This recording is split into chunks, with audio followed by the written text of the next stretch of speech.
Boa noite a todos. Prazer, uma honra estarmos mais uma vez aqui em Três Pontas para refletirmos, sobre a nossa doutrina espírita, sobre a nossa doutrina cristã, o que podemos fazer para nos melhorar a cada dia, que a proposta do Cristo sempre foi essa evolução moral, essa caminhada moral. E a doutrina espírita, há pouco menos de 200 anos, nos trouxe e nos traz ferramentas bastante adequadas para essa caminhada, para iluminar essa nossa caminhada. Eu sempre trago um tema para nossa reflexão. Hoje eu trouxe um tema bastante profundo, que é a perda dos entes queridos, é a perda dos entes amados. Como que devemos nos portar diante dessa situação? Haja vista que todos nós já passamos por isso, vamos passar, os nossos familiares vão passar, porque é bastante certo para nós, ninguém duvida disso, que vamos perder essa indumentária física, esse corpo. O que vai acontecer depois, várias religiões têm as suas diferenças, as suas reflexões, mas que a gente vai morrer, a gente vai. E nós, na doutrina espírita costumamos dizer que vamos desencarnar, é um termo mais técnico que a gente usa, Em vez de falar que vai morrer, vai desencarnar. Mas é a mesma coisa. Então, o falecimento, dos entes queridos, ele faz parte da nossa vida, ele faz parte desse elenco de dores a que estamos sujeitos aqui na Terra, na nossa atual existência, nas anteriores e nas próximas. Enquanto tivermos ainda esse corpo mais denso, a gente vai ter que enfrentar esta dor, velar o corpo rígido e mudo do nosso ente amado, do nosso ente querido, encerrá-lo na campa fria, acompanhá-lo no velório até o sepultamento. Todos nós, creio eu, que já passaram por isso e vamos passar ainda. E muitas pessoas, até espíritas mesmo, têm dificuldade de enfrentar esse momento, essa separação do nosso agora, nessa existência, de um ente que vai partir antes da gente. Essa separação que é permanente ou temporária no entendimento de uns ou outros. E para nós vamos trabalhar isso aqui nesses próximos minutos. A gente vai sair daqui consciente de que essa separação é temporária, é uma perda transitória. Então, de início, cumpre nós, para a gente entender também, que Deus não inventou a morte, não inventou o desencarne para torturar os seus filhos como um mero capricho de Deus. Na realidade, essa morte ou desencarne, que é a mesma coisa, eu vou procurar falar desencarne, esse desencarne é um poderoso recurso evolutivo para os que partem e para os que ficam. Serve para evoluir, serve para nos ensinar algo, e para aquele que parte também. Para aqueles que partem antes da gente, é o momento de fazer um balanço existencial. O que ele fez de bom? O que ele fez de não tão bom? O que ele fez de mal? Com o objetivo, esse balanço é feito lá no plano, logo que o desencarnante adquire a sua condição mental e emocional normal, porque muitas das vezes a gente vai ver que ele fica confuso por um tempo, mas logo que ele adquire, ele vai passar por esse balanço existencial para ver o que ele fez de bom ou de ruim, com o objetivo de renovação, de reparação. Não há punição para ninguém. Há um objetivo de sempre caminharmos para frente e nós vamos ser assessorados o tempo todo para isso. Muitas das vezes a gente deixa essa ajuda de lado, acha que a gente pode tudo, e muitas das vezes a gente acaba quebrando a cara e cometendo erros. E para os que ficam também, é um poderoso recurso de renovação, de aprendizado. É um convite para nós que ficamos, para que a gente desça desse carro das ilusões, estimulados pela dor. A gente vai sentir essa dor por algum motivo. Não é para sofrer, não é porque Deus quer que a gente sofra, não é que Deus está punindo a gente. é para a gente entender o verdadeiro significado da existência humana, dessa nossa jornada como espíritos imortais, e a gente, a cada encarnação, a cada reencarnação, a gente aprende algo. Então a gente vai ter que entender esse significado, e muitas das vezes estimulados por essa dor. E por falar em dor, essa dor pode ser de duas formas, dividindo em dois grandes grupos, didaticamente: uma dor expiatória ou uma dor provacional. Uma dor expiatória é aquela imposta pela justiça divina a espíritos rebeldes, espíritos recalcitrantes, aqueles que persistem nos erros. Então essa dor é expiatória, quando a maioria de nós se encaixa aqui. Ela é imposta porque a gente é recalcitrante, a gente insiste no erro, erra o mesmo erro mais de uma vez. Então a gente vai ser estimulado por essa dor expiatória. A dor provacional, por sua vez, é uma dor planejada, escolhida por espíritos mais conscientes, quando lá no plano espiritual. Ou seja, a maioria de nós ainda não está nessa condição de escolher esse tipo de prova que vai ter. A gente geralmente vem com algo imposto para a gente, uma dor expiatória mesmo, haja vista de vários erros repetidos por nós, em cada existência e em existências seguidas. Então essas definições de dor, ela pode ser aplicada àqueles que se despedem de seus mortos, conforme o comportamento adotado por cada um de nós. Ou seja, de acordo com o nosso comportamento, quando a gente se depara com a perda de um ente amado, a gente vai saber se a gente está diante de uma dor provacional ou de uma dor expiatória. Há pessoas que literalmente desabam no desespero, chegando a questionar até os desígnios de Deus. Fica desesperada com a perda de um ente querido. É uma dor expiatória. Ela não tem essa condição de entender ainda naquele momento. Outro grupo de pessoas, já concebendo essa separação com a pessoa amada, aquele que partiu, como uma condição inevitável da experiência humana, ele já tem esse entendimento, uma dor que precisa ser enfrentada, sofrem muito menos a partir do momento que a gente tem essa consciência que essa separação é transitória, é temporária. Esse tipo de consciência é uma característica daquelas pessoas que já se submetem à vontade de Deus, aos desígnios de Deus. A gente precisa ter humildade para saber que nem tudo a gente pode entender no momento de Deus, das leis divinas.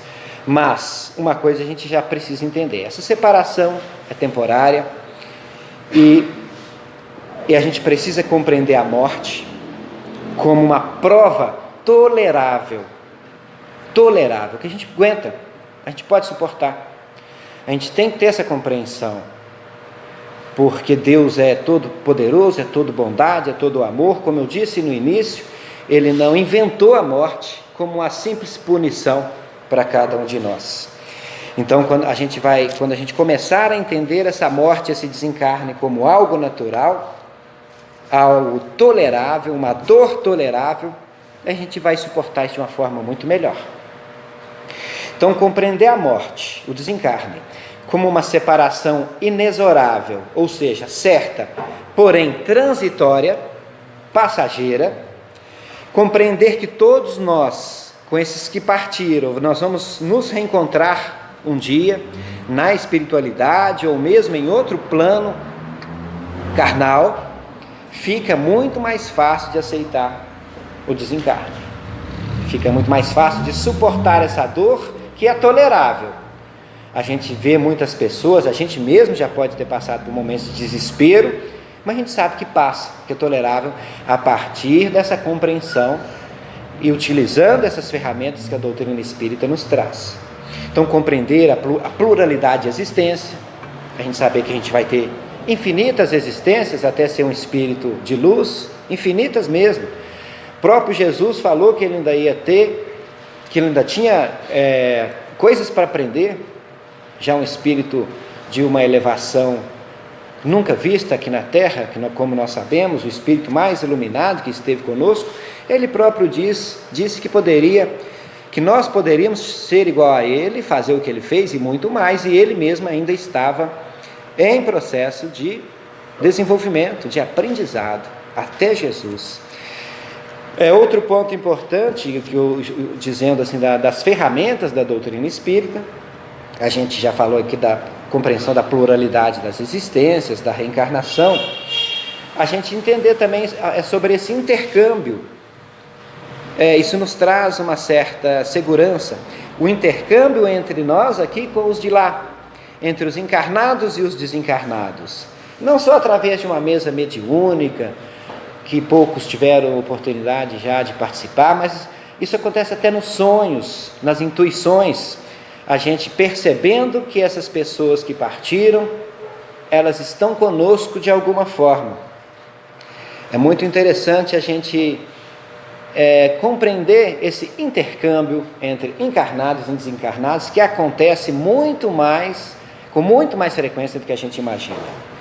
Moisés, no seu Pentateuco, no livro Deuteronômio, escrito há talvez 1500 anos antes de Cristo, Moisés, nesse livro, no capítulo 18, no versículo 10 e 11, ele diz mais ou menos assim: é abominável diante do Senhor aquele que se comunica com os mortos. Moisés disse isso. É abominável, Deus não gosta daquele que comunica com os mortos. Aí a gente tem que analisar isso já à luz dos ensinamentos do Cristo e da doutrina espírita. É possível, é necessário proibir algo que é impossível de acontecer? Por exemplo, eu sou um deputado e crio um projeto de lei proibindo ir de bicicleta para a Lua, ou ir de ônibus para a Lua. Será que seria necessário ter uma lei desse tipo? Não, porque nós sabemos que é impossível ir de ônibus ou de bicicleta para a Lua. Então, se Moisés proibiu o intercâmbio, é porque era possível, e era praticado à época.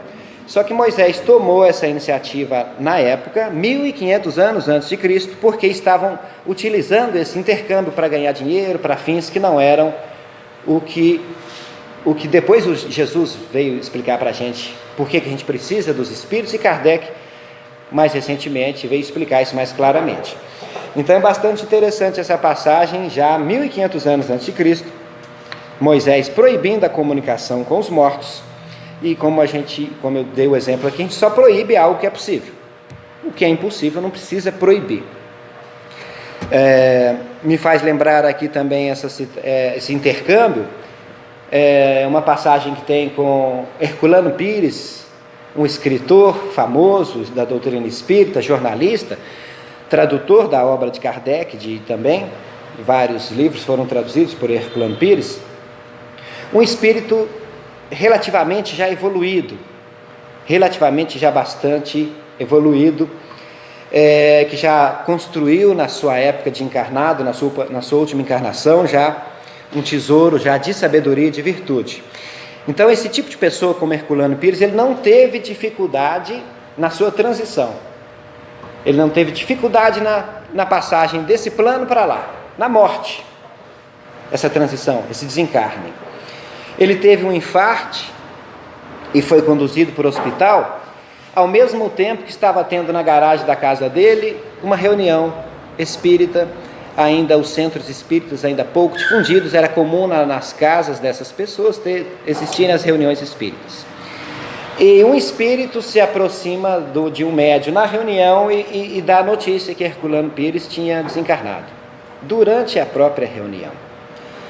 E em seguida o próprio Herculano Pires, minutos depois do desencarne, ele mesmo se manifesta, incorpora no médium que estava à mesa. Ele era poeta e ele, através desse médium, psicografa um poema, uma poesia que foi posteriormente, de acordo com as características literárias dele, foi totalmente comprovada que era dele. Terminando a sessão pelas vias normais, ou seja, o médico avisou a família que Herculano Pires tinha acabado de desencarnar.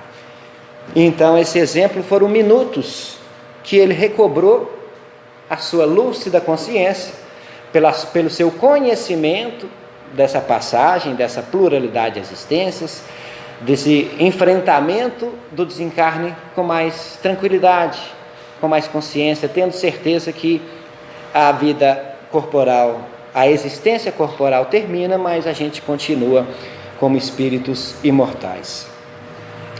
Bastante interessante essa situação do Herculano Pires.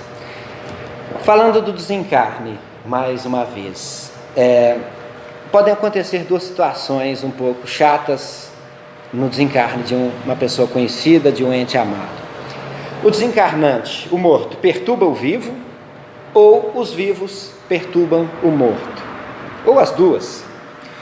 Quando o desencarnante, ele se sente confuso, quando ele encontra dificuldades para definir o seu novo estado sem o corpo físico, há uma tendência desse desencarnante dele ficar próximo à sua família, aos seus entes queridos, se ligando a eles. É comum isso demais. Ele fica confuso e como quando a gente desencarna não muda nada, então ele acha que está vivo. É muito comum isso. E ele se aproxima dessa família e acaba sugando, de certa forma, energias, desarmonizando os familiares, ele vai no trabalho, desarmoniza as pessoas do trabalho que ele gosta. Então, quando o desencarnante não tem conhecimento disso que a gente está tratando hoje, dessa naturalidade que é a morte, o desencarne, ele fica confuso, fica desesperado e pode perturbar as pessoas que ele deixou aqui. E o outro lado também acontece. Os vivos também podem perturbar o desencarnante. Isso é muito comum quando ocorrem mortes repentinas, desencarnes repentinos, mortes violentas, e os familiares não têm noção desse assunto. Os familiares não conhecem a pluralidade das existências, as reencarnações sucessivas, então eles ficam questionando sobre a morte, cultivam ideias negativas, desespero, revolta. Então essa condição dos que ficam, dos vivos, vai perturbar aquele que foi, desarmoniza aquele que foi. Então a gente precisa criar na nossa concepção do desencarne, condições para quando isso acontecer na nossa vida, a gente enfrentar isso de forma mais natural possível. Dói, vamos sentir saudade, vamos chorar, não tem problema, isso é normal. Agora, ficar revoltado, desespero, aí a gente vai ter que trabalhar isso para que isso não aconteça. Comum nesse segundo caso que eu estou dizendo aqui também, quando os vivos perturbam o desencarnante, em reuniões mediúnicas, esse desencarnante, ele se manifesta de alguma forma, através de uma mesa mediúnica, e implora até que esses entes queridos dêem uma trégua para ele. Isso tem muitos casos retratados em livros espíritas. Ou seja, para de ficar pensando em mim com essa dor, com essa revolta, xingando até Deus, lembrando de mim do momento do acidente, no momento que eu estava doente. Então esse espírito, quando ele tem a oportunidade de se manifestar, ele vai pedir isso. Pensa em mim quando eu... Não precisa esquecer de mim não, mas lembre de mim quando eu estava feliz, com saúde, com vida. Não fica remoendo o momento, a dor do desencarne. Isso faz mal, desarmoniza esse que partiu antes da gente. Esse espírito desencarnante, quando tem essa oportunidade, ele costuma muitas vezes também falar com a pessoa, os entes queridos que ficaram aqui: retome sua vida normal, comece a fazer as coisas que você estava fazendo, não pare tudo porque eu parti, vamos dizer assim. Ainda mais, sugerem ainda, quando a gente que fica aqui tem dificuldade de retomar a vida, esse desencarnante que foi para lá, ele sugere para que a gente faça alguma atividade de caridade, alguma atividade fraternal. Procure um centro espírita, procure uma igreja, procure um centro de umbanda, procure uma ONG, onde se pratica caridade, onde se ajuda o outro, e comece a tomar o seu tempo, a usar o seu tempo para fazer algo de bom para as outras pessoas. É muito comum também, quando esse espírito que parte antes da gente já tem essa consciência, essa lucidez, ele se manifestar dessa forma. A saudade vai ter sempre. A saudade vai permanecer quando a gente perde esse ente querido. Mas sem dores inconsoláveis, sem revolta, sem desespero. A gente tem que trabalhar essa saudade de uma forma suave, que nos une a esse ente que partiu, a esse ente querido, mas através dos laços do coração, uma saudade suave. Vamos sentir ausência, vamos sentir dor, vamos chorar, mas não podemos entrar em desespero. Isso vai atrapalhar, como a gente viu aqui, a nós próprios que ficamos e aquele ente amado que partiu. Vai desarmonizar todo esse sistema quando a gente fica com essa emoção negativa, remoendo o momento do desencarne, revoltado ainda, por que ele foi tão jovem, por que ele foi assim, poderia ter sido eu. Então a gente muda, está na hora da gente mudar ou trabalhar para mudar esse pensamento. A doutrina espírita, ela nos fornece recursos para compreendermos que essa separação é temporária e de que forma que ela acontece. A doutrina espírita nos traz muitas ferramentas para essa compreensão. O estudo é importante, a gente cada vez participar de mais reuniões espíritas, ler bastante, trocar ideias, participar de grupos, para a gente ir adquirindo esse conhecimento que nos torna mais fortes, mais resistentes nesses momentos difíceis de dor. Os acontecimentos relevantes, importantes de nossa existência, eles foram planejados no plano espiritual. Os acontecimentos relevantes todos foram planejados no nosso planejamento reencarnatório. É claro que, eu disse, os acontecimentos relevantes. É claro que hoje, quando a gente veio para cá, a gente poderia vir com a camisa branca, ou amarela, ou preta. Isso não estava planejado na nossa contabilidade divina, vamos dizer assim.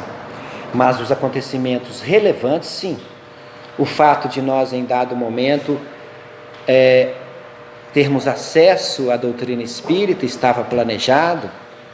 A gente planejou, não está aqui hoje nessa data, mas está aqui em algum momento.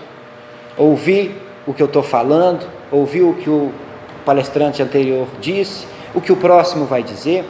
Então esse acontecimento de estarmos diante da doutrina espírita estava programado para a gente. Como que a gente vai assimilar isso? Aí depende da gente, do nosso livre-arbítrio, da nossa compreensão e da nossa boa vontade. E o tema de hoje, como é a desencarnação, a partida dos entes queridos, a desencarnação é algo muito importante, muito relevante na nossa existência. É o fim dessa existência corporal. Então ela estava programada assim. A nossa desencarnação, o momento que a gente desencarna, ele não é um fruto do improviso, do acaso. Há uma programação. Não o Evangelho segundo o Espiritismo, no seu capítulo 5, Bem-aventurados os aflitos, traz um questionamento sobre isso. Ele nos traz o questionamento: é razoável pensar que o Senhor, nosso Deus, por um simples capricho dele, nos inflija, nos provoque penas cruéis? O Pai Todo-Poderoso de bondade, será que Ele faria isso pelo acaso? Não faria isso pelo acaso. Então há uma programação para todos nós.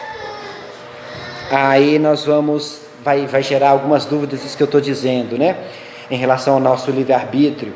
Então nós vamos chegar lá, porque a doutrina divide os tipos de desencarnação em dois tipos bem distintos: a desencarnação prematura e a desencarnação antecipada. A desencarnação prematura, ocorre o desencarne em uma data inesperada, em uma data precoce. A criatura é jovem, tem poucos anos, poucos meses e até poucos dias de vida. Então isso é uma desencarnação prematura. Ela é programada. Ela acontece frequentemente quando há mazelas, quando há traços desorganizados no nosso perispírito que não viabilizam uma existência corporal longa. A gente já vem com alguns, vamos dizer assim, defeitos de fábrica no nosso perispírito, provocados por nós mesmos, porque Deus não criou a gente com defeito, não, criou a gente igual, mas em existências anteriores a gente provocou algumas marcas no nosso perispírito, que às vezes numa encarnação futura, a gente não vai ter condição de ter uma vida longa. Um problema cardíaco, por exemplo, que leva uma criança de 1 ano ou 2 anos a desencarnar, ela pode ter feito mau uso em existências anteriores de sua saúde, do seu corpo, que provocou uma lesão no perispírito dela, do coração. E como a doutrina nos ensina, o corpo, ele é um mata-borrão do espírito.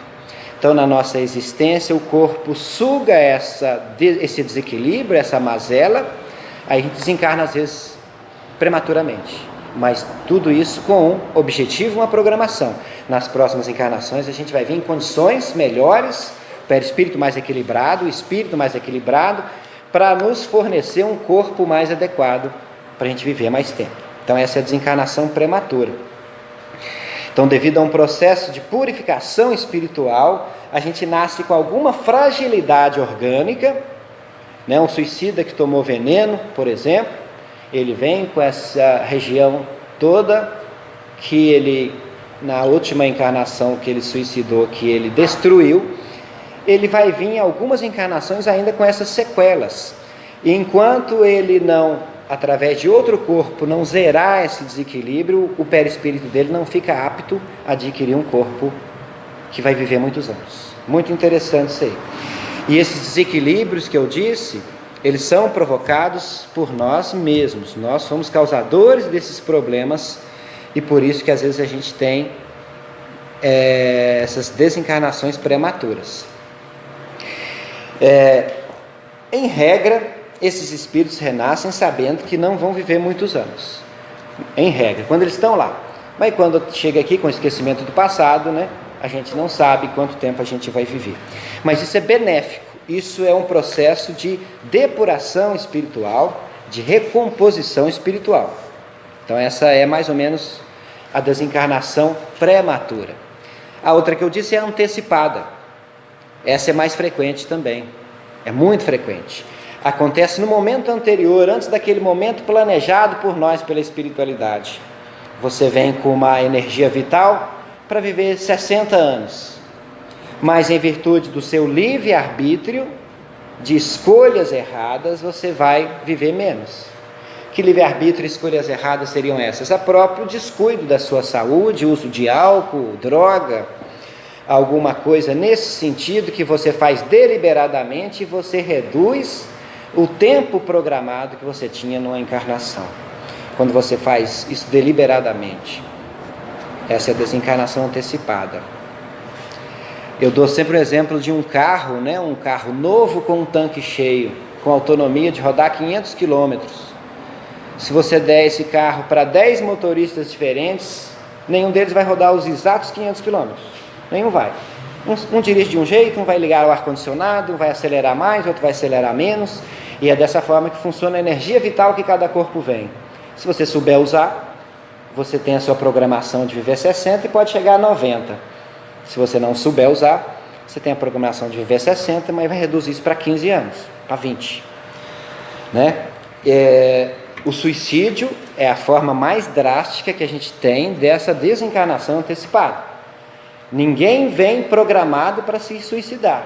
Ninguém vem programado para cometer erro. Suicídio, infelizmente, é uma escolha muito errada que a pessoa toma no momento de desespero. Então ele não era para ele morrer naquela hora, não. Ele cortou uma sequência, ele interrompeu uma sequência que ele tinha coisas para fazer, para aprender, para evoluir. Então essa é a desencarnação antecipada. Há uma questão ainda bastante importante associada a essa desencarnação antecipada e a prematura, é a questão da moratória. A moratória é você ter um acréscimo nesse tempo de existência programada para cada um de nós. Pelo bom uso que você faz do seu corpo e do seu espírito, você pode ter um acréscimo no tempo da sua existência corporal. O exemplo que a doutrina traz para a gente, mais clássico, é do próprio Chico Xavier, que ele não tinha a missão de escrever quase 500 livros. A missão dele era menor, talvez 100 ou 150 livros. Mas ele fez isso tão bem, com tanta disciplina, que a espiritualidade falou, não vamos deixar ele mais um pouco, porque ele está fazendo o trabalho dele de forma tão maravilhosa, tão bem feito, que a gente vai dar mais um pouco de energia vital para ele aqui, uma moratória, e ele vai prosseguir no trabalho. Então a moratória é um pouco mais difícil, geralmente ela acontece quando o espírito está seguindo uma trajetória já rumo à luz, retilínea, missionária, aí pode nos ser dados aí um tempo a mais, um plus, vamos dizer assim. Deixa eu tomar uma água aqui. João, posso te perguntar? Sim? Você está falando dos desencarnados, né? E os encarnados que sofrem por conta desse desencarne antecipado. No caso de uma criança que já vem programado para existir 12 anos, talvez, o pai e a mãe daquela criança que estão fazendo de tudo para que ele fique, né, nesse mundo, por conta de uma doença, uma sequela que ele nasceu. Então, na hora que desencarna, ele veio programado para isso. E esses pais, então, eles vieram programados para essa perda? Não foi encaixado essa encarnação, essa reencarnação de forma inconsequente, à toa, não. Eles têm também a aprovação deles. Provavelmente, numa vida anterior, eles podem não ter cuidado tão bem de um filho. Então, eles vão aprender a dar valor o que é ter um filho, e muitas das vezes essa prova é para os pais também. Muitas das vezes a espiritualidade, de uma forma muito inteligente, espera o tempo certo de unir essa criança que precisa de mais 2 anos, como eu disse aqui, por exemplo, mas num casal, nos pais que também precisam, vamos dizer assim, tomar um puxão de orelha para dar valor o que é uma paternidade, uma maternidade. É tudo encaixado, é tudo concatenado. É bastante interessante como a espiritualidade trabalha. Como Einstein disse, né, Deus não joga dados, não é nada por sorte.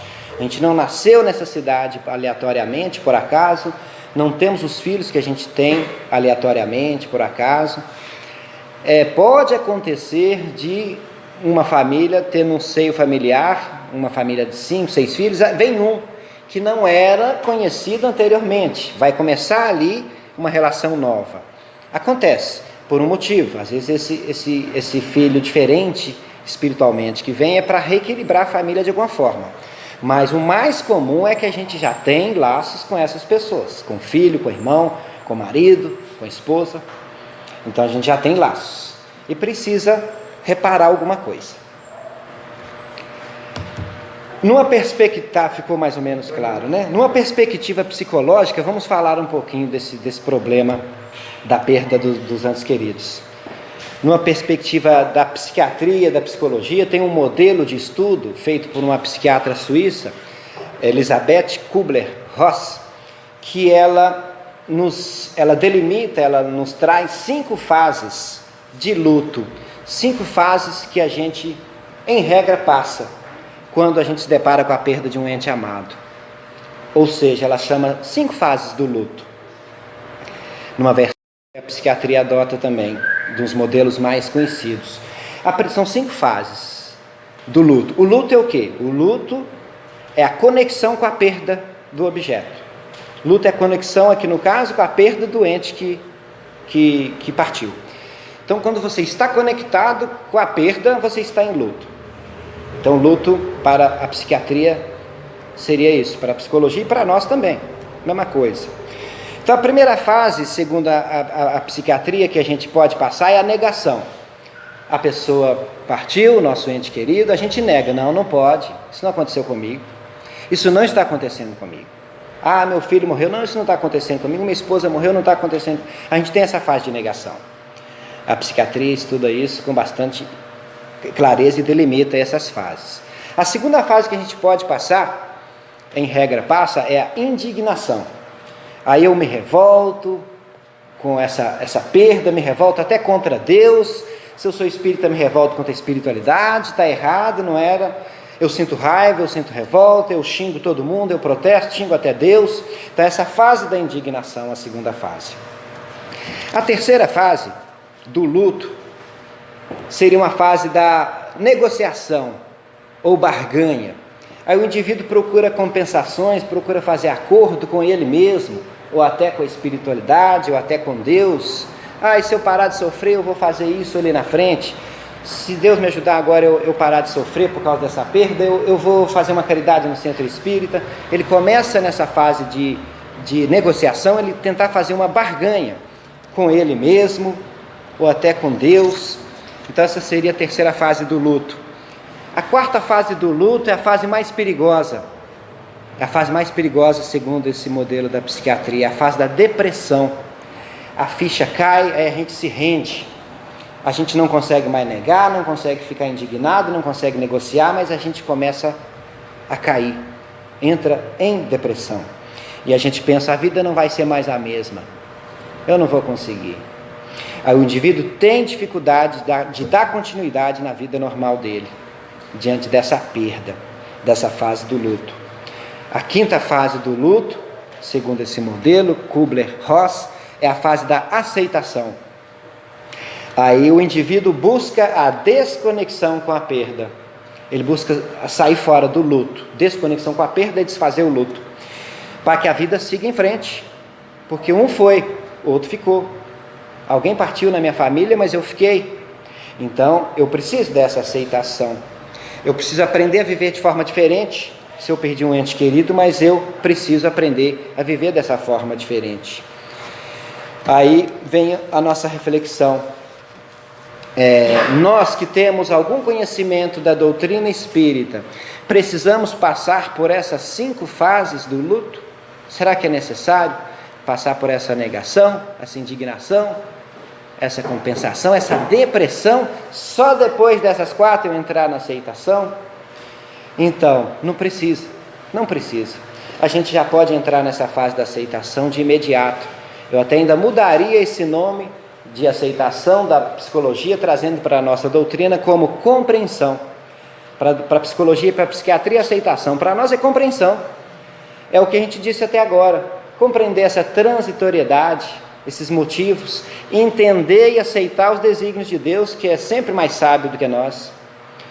Então a gente pode pular essas fases ou passar por elas de forma muito rápida, por alguns minutos, vamos dizer assim. O triste é quando a pessoa fica em depressão por 10 anos, por 5, fica indignado por anos. Por que a gente não passa por essas fases por minutos apenas e começa, ou dias, não sei, cada um vai enfrentar de uma forma, mas a gente precisa já ter esse conhecimento. Vamos chegar na aceitação, nessa compreensão mais rápida um pouco, para que a gente siga a nossa vida adiante. Porque ter saudade é normal. A doutrina espírita não prega que você não vai ter saudade, mas quem partir esquece ele. Não é isso. Ter saudade é normal, chorar é normal, sentir ausência é normal.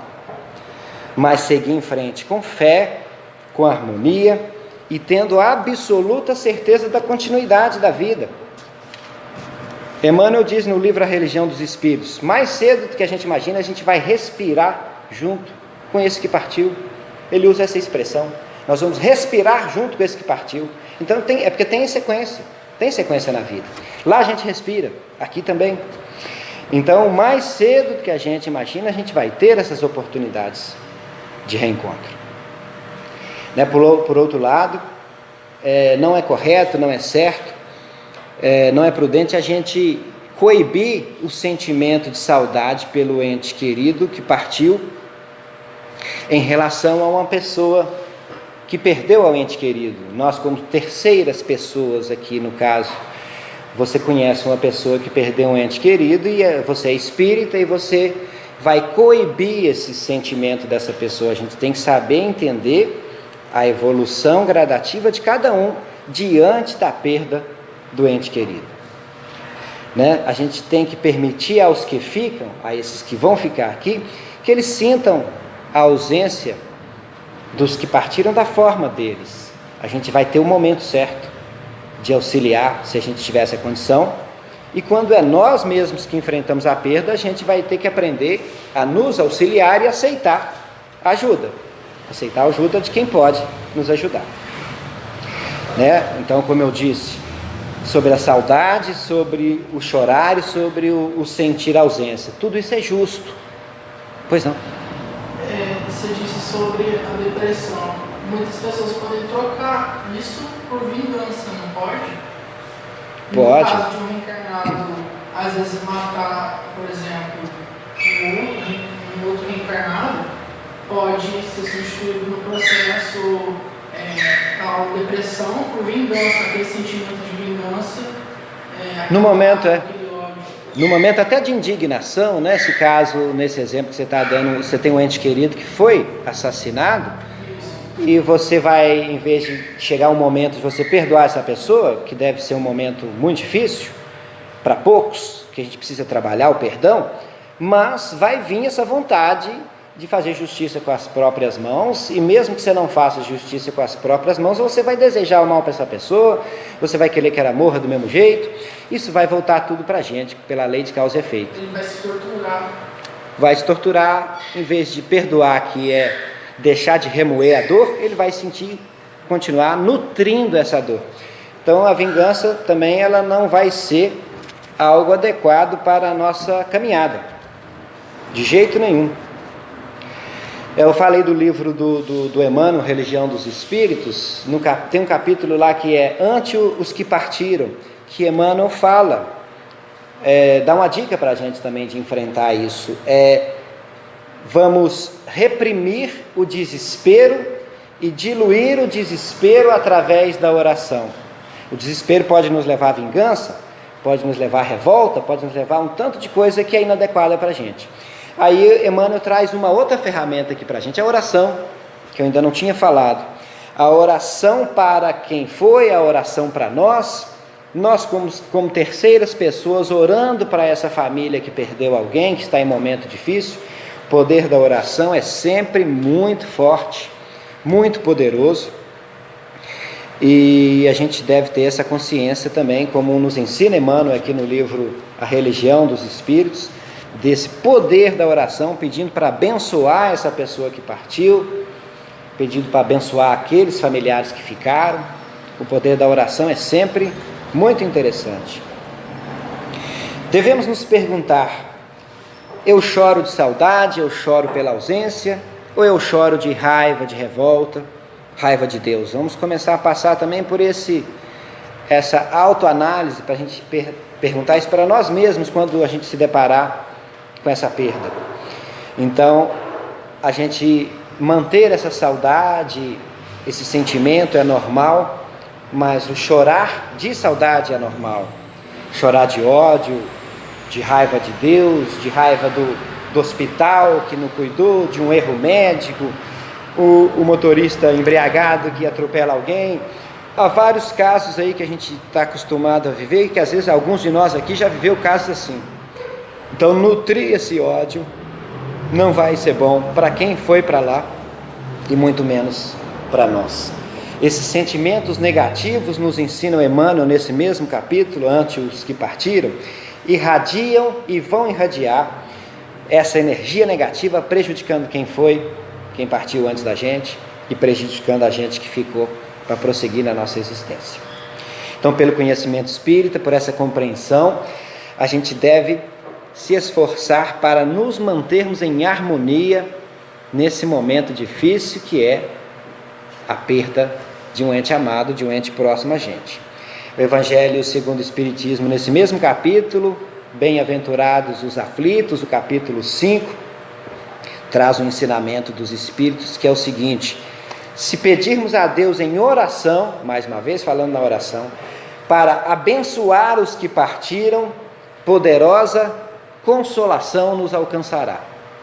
Olha que interessante. Pedindo em oração para abençoar aqueles que partiu, vai ter um retorno para nós em consolação.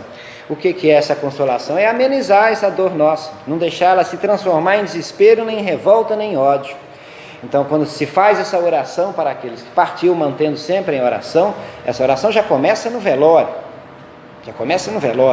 Mantendo essa oração o tempo todo, isso nos vai trazer bastante equilíbrio, e segundo o capítulo 5 do Evangelho segundo o Espiritismo, vai nos trazer poderosa consolação. De uma hora para outra a gente vai estar fazendo já as nossas atividades normais, sem passar por aquelas fases, principalmente essa fase que a gente acha mais terrível, que é da depressão, pulando essa fase e já entrando nessa fase aí de compreensão das leis de Deus, dos desígnios de Deus. Doutrina Espírita também, eu fiz um apanhado aí de estudos, de palestras, desse livro Boa Nova, do Evangelho segundo o Espiritismo, capítulo 5. Então a gente pode criar assim algumas normas de conduta para como a gente agiria diante daquele que partiu ou diante de uma pessoa em processo de luto. Então a primeira sugestão que a doutrina nos traz é: não dê lição de moral para essa pessoa que acabou de perder um ente querido. Você chega para essa pessoa e fala: não chora, não pode chorar, não podemos agir assim. Então naquele momento que a pessoa está naquele desespero, o certo é você estar próximo dessa pessoa, para que ela se sinta segura, de uma pessoa amiga, às vezes é um parente, é um irmão, né, que está mais esperado do que a gente, uma mãe, um filho. Então essa proximidade, a gente procurando estar mais equilibrado e não dar lição de moral naquele que está nesse momento sofrendo mais do que a gente. Outra dica, número 2, seria: não devemos minimizar a dor das pessoas. Você chega para a pessoa e fala: você não sabe que a vida continua? Você não sabe que existe vida depois da morte? A pessoa está num desespero total naquele momento difícil, a gente vai querer minimizar essa dor, mostrar para ele que ele não deve sentir dor. Isso não vai funcionar, né? A chegar ao cúmulo de estar lá o caixão, você fala: não, ali só está o corpo, aquilo ali não vale mais nada, não serve para nada, o espírito já foi. Às vezes não é isso que a pessoa quer ouvir naquela hora. Então a gente não deve minimizar essa dor dessa pessoa que está sofrendo naquele momento. Não devemos, número 3, a dica número 3, que a espiritualidade e a doutrina nos traz: não devemos doutrinar essa pessoa, nem fazer palestra no velório. É um momento de recolhimento, de silêncio, de prece silenciosa. Então não é o momento de você chegar e começar a falar de reencarnação, de vida depois da morte. Será que todo mundo ali naquele momento é espírita? Será que todo mundo quer ouvir sobre isso? Então a gente tem que ter esse cuidado de não querer doutrinar essa pessoa naquele momento que ela acaba de perder um ente querido. A dica número 4 seria: o que a gente deveria fazer? Acolher essa pessoa, ficar próximo dessa pessoa, ouvir essa pessoa, ouvir o que ela tem para dizer. A gente ouvir mais e falar menos. A dica número 5 seria: se essas pessoas que perderam alguém te perguntar alguma coisa, aí sim você se manifesta, você responde, mas de forma consoladora, de forma caridosa, amistosa com essa pessoa que está num momento muito difícil. A pessoa perdeu um filho, a mãe vira para você e fala: mas como é que está meu filho agora? Aí você vai falar como ele está. A gente tem um pouquinho de conhecimento espírita. Seu filho foi recolhido, seu filho é um espírito eterno, imortal, eterno não, imortal, vai ter oportunidade, nós vamos nos reencontrar um dia. De forma amistosa, em frases curtas, palavras curtas, você tenta, quando a pessoa vem até você nesse momento, você tenta explicar alguma coisa para levar consolo para essa pessoa. A dica número 6 seria: sempre que a gente vai resumir essas anteriores, sempre que a gente falar algo para essa pessoa que perdeu alguém, vamos falar consolando, como Emmanuel nos ensinou aqui, falar consolando, cuidado para não ferir mais a pessoa que acabou de perder. Um exemplo, né? A mulher perdeu o marido e a mulher pergunta para outra mulher ou para outro homem: como é que será que está o meu marido agora? Aí a outra vai falar: ele deve estar no umbral, porque mulherengo e cachaceiro igual ele era, ele deve estar no umbral agora. Será que é o momento de você falar algo duro assim com uma pessoa que acabou de perder? Quem somos? Pois é, raiz. Mas será que é correto? Será que nós temos o direito de julgar a conduta dessa outra pessoa nesse momento ainda? Se nem Jesus julgou ninguém. Então a gente vai falar, se a pessoa perguntar, vai falar consolando, mesmo que essa pessoa não tenha tido uma vida cristã adequada, uma vida, uma conduta moral adequada. Não é o momento de você enfatizar a fraqueza dessa pessoa que partiu. Não é o momento. Emmanuel traz nesse livro Religião dos Espíritos, ainda nesse capítulo Ante os que Partiram, uma frase também muito interessante para a gente enfrentar esses momentos. Suportemos corajosamente a despedida temporária. Olha que interessante, suportemos corajosamente a despedida temporária. Que a despedida temporária, a gente está falando isso aqui o tempo todo, mas aqui ele traz uma outra virtude para a gente, a coragem. É preciso coragem para enfrentar esses momentos de perda de entes amados e entes queridos.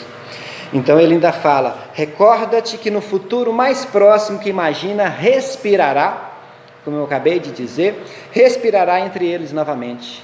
Respirar é o sinônimo da vida. Emmanuel usa essa expressão justamente para nos dar certeza que lá se respira e aqui também, e que nós, impreterivelmente, vamos estar juntos de alguma forma, em algum momento.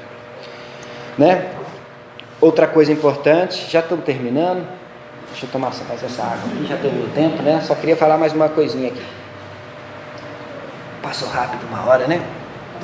Outra coisa importante para os que ficam é não atribuir culpa para a gente mesmo. Um pai ou uma mãe, por exemplo, é muito comum. Eu podia ter feito mais por ele, eu podia ter evitado, eu emprestei a chave para ele, ele bateu o carro, bebeu, eu sabia que ele bebia. Não, segundo Emmanuel mesmo, não podemos nos culpar dessa forma. Vamos compreender os desígnios de Deus. Se a gente não fez nada deliberadamente para o desencarne de uma pessoa, por exemplo, o que é deliberadamente? Nesse exemplo que você deu aí, o cara matou o outro, ele puxou o gatilho, ele deu uma facada. Essa pessoa, claro, vai ter o grau de culpabilidade dele aqui na nossa lei humana e lá também na justiça divina. Mas no caso, a gente sempre vai achar que podia ter feito mais por um filho, o marido acha que deveria ter feito mais pela esposa, o filho pelo pai, mas não vamos nos culpar se a gente não agiu deliberadamente para que isso tivesse acontecido, né? Então vamos ter essa consciência que a gente não deve se culpar. Jesus falou alguma coisa sobre isso também, não está no Evangelho, mas está no livro, esse livro aqui, Boa Nova, no capítulo Bom Ânimo. Jesus também falou sobre a perda dos entes queridos, quando Bartolomeu, um apóstolo muito dedicado dele, que pouca coisa tem escrita, era um apóstolo muito dedicado, mas ele era muito triste, segundo nos conta Humberto de Campos nesse livro.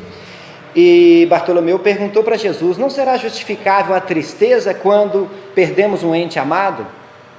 O apóstolo Bartolomeu faz essa pergunta para Jesus, e Jesus responde, eu vou ler exatamente o que Jesus disse, porque eu não vou ousar interpretar as palavras de Jesus, né? Eu prefiro ler exatamente o que Jesus respondeu. Olha, Jesus responde o seguinte, mas quem estará perdido se Deus é o Pai de todos nós? Se os que estão sepultados no lodo dos crimes hão de vislumbrar um dia a alvorada da redenção, por que lamentarmos em desespero o amigo que partiu ao chamado do Todo-Poderoso?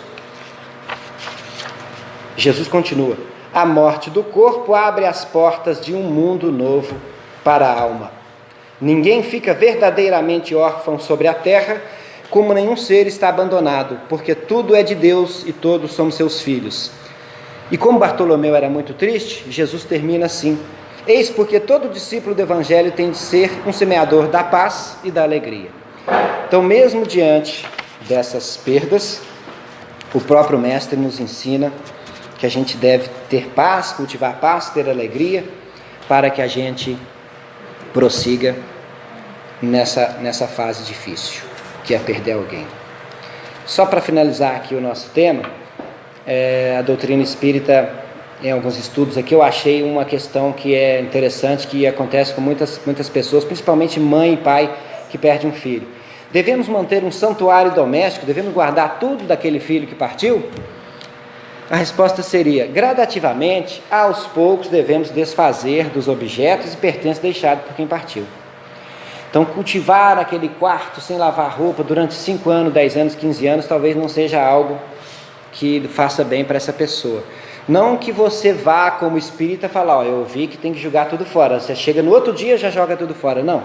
Como eu disse, consolando, com palavras amistosas, a gente trabalhar para que essas pessoas, aos poucos, gradativamente, sem violência, desfaça esses santuários domésticos que ficam lembrando, porque associa não a pessoa em vida, associa ao momento da morte, ao momento do desencarne.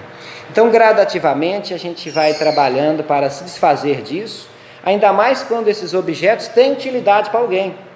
Remédios que a pessoa usava que ainda não venceram, roupas, calçado, uma cama daquelas de hospital que muita gente estava cuidando de uma pessoa e tal. Doa aquilo, desfaz daquilo, quando a pessoa se sentir bem para isso. E vamos tocando em frente. Jonas, só para concluir, o velório, ele faz bem para o desencarnado? O velório, quando é feito como deveria ser, em silêncio, com prece, com pessoas mais preparadas para o equilíbrio do ambiente, ele faz bem. Agora, o que a gente vê, infelizmente, é um grupinho já lá no canto contando piada, outro já marcando para beber no outro dia, outro falando de negócio, sendo que naquele momento deveriam estar em oração, colocando uma música para equilibrar o ambiente, evitando aquelas pessoas, já tem cenas, pessoas que debruçam no caixão, derrubam o caixão, pessoas que fazem, estão completamente descontroladas, aparecer uma turma para pegar essa pessoa, conversar, às vezes dar um calmante, por que não, chamar um médico. Todas as ferramentas devem ser utilizadas para que aquele momento seja um momento de paz, de equilíbrio, pensando que aquela pessoa está mudando de dimensão, e realmente está. Então, se você leva todo um desequilíbrio emocional para aquele momento, como eu disse no início, você está passando isso para aquele que está ali, que poderia já não estar mais, já poderia ter sido recolhido. Esse próprio desequilíbrio pode fazer com que você mantenha aquela pessoa, o desencarnante ali. A gente já ouviu casos de pessoas que acompanham o corpo até o cemitério e ali ficam por um bom tempo, né? Então, para evitar esse tipo de coisa, a oração é uma forma muito forte, muito poderosa para ser praticada no velório e depois, no decorrer desse tempo aí, que vai do luto, para a gente não passar nessas fases terríveis do luto que eu disse aqui. Então, a oração sempre é uma ferramenta. Pedir ajuda, a profissionais adequados, uma casa espírita. Quem não é espírita vai para a igreja, não tem nenhum problema, mas procure algo que te equilibre espiritualmente, emocionalmente e mentalmente. Então o velório, infelizmente, costuma ser bastante desequilibrado, Pessoas que estão lá, que não sabem para que estão, não deveriam nem ter ido. Então é bom pensar dessa forma. Bom, eu teria mais coisa para falar, mas eu não gosto de passar o tempo, a gente guarda para uma próxima oportunidade aí. Eu agradeço a todos, esclareço aqui vocês que hoje não vai ter o passe individual porque não teve jeito, teve alguns probleminhas e tal, mas desde que vocês entram na casa espírita, vocês podem ter absoluta certeza que vocês já estão sendo tratados energeticamente, cada um na sua particularidade, não estamos aqui sozinhos.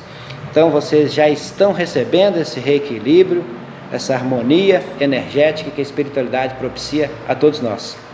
De qualquer forma, para fortalecer essa nossa presença, esse nosso estado aqui, vamos fazer uma oração, relaxando, fechando os nossos olhos, pedindo aí uma semana, um mês de bastante paz para todos nós. Vamos lá, fechem os olhos. Que nosso divino Mestre Jesus permita que a espiritualidade que opera e trabalha nessa casa cristã, nessa casa de luz, nos forneça bastante energia, bastante luz, energias reequilibrantes, harmonizantes, para que o nosso dia de amanhã seja melhor do que o de hoje, para que possamos levar para a nossa casa, para nosso trabalho, paz, luz, harmonia, de forma que possamos enfrentar as vicissitudes da vida, os problemas da vida, sempre pautados nos ensinamentos do nosso divino Mestre Jesus, e que a espiritualidade maior, os nossos amigos, guias, mentores espirituais possam estar sempre conosco. Assim seja. Obrigado, gente.